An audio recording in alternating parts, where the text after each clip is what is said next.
बहुत समय पहले एक घने जंगल के पास सुंदर गांव बसता था। उस गांव के पास एक पुराना आश्रम था जहां दो साधु रहते थे। एक साधु का नाम था महंत दास और दूसरे का नाम था संत दयानंद।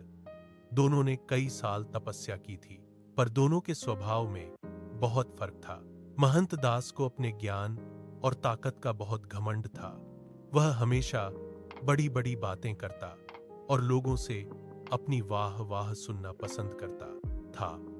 जब भी कोई उसके दर्शन के लिए आता, वह कहता, मेरे जैसा ज्ञानी साधु इस धरती पर नहीं। दूसरे पक्ष में संत दयानंद बहुत ही विनम्र और दयावान थे।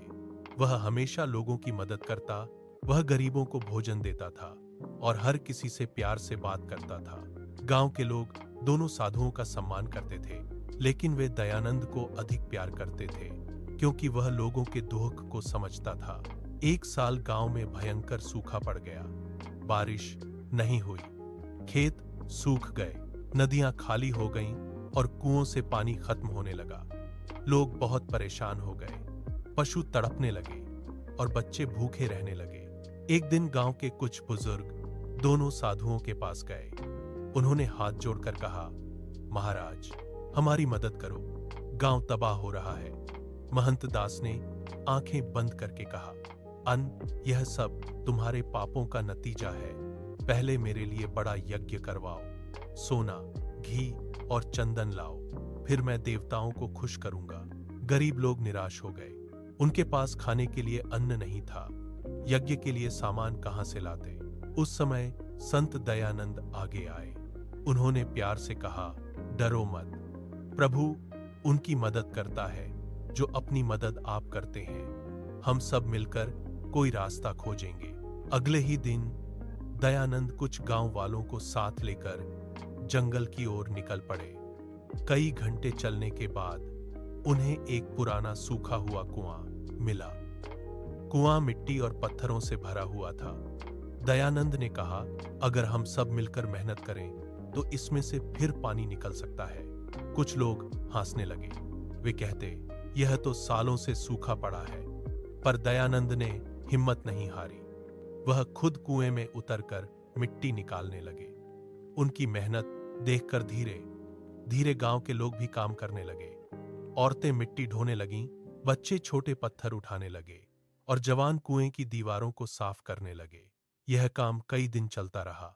दूसरी ओर महंत दास अपने आश्रम में बैठा रहा। वह सोचता था कि लोग जल्दी ही उसके पास वापस आएंगे।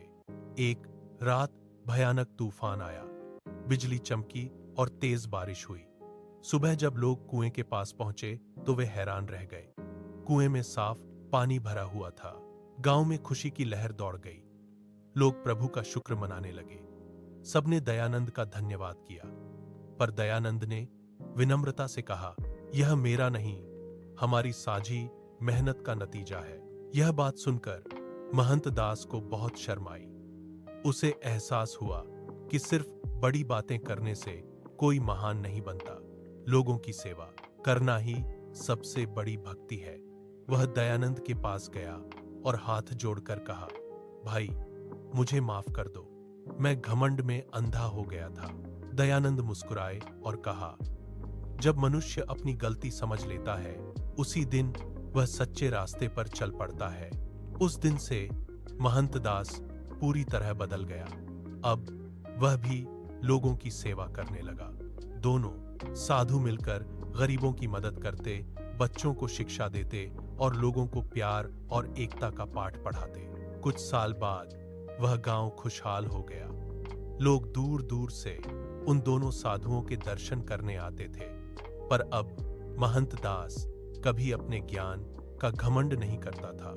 वह हमेशा कहता, नम्रता और सेवा ही मनुष्य को सचमुच महान बनाती है। शिक्षा, घमंड मनुष्य को गिरा देता है, लेकिन विनम्रता और सेवा उसे सबके दिलों में जगह दिलाती है।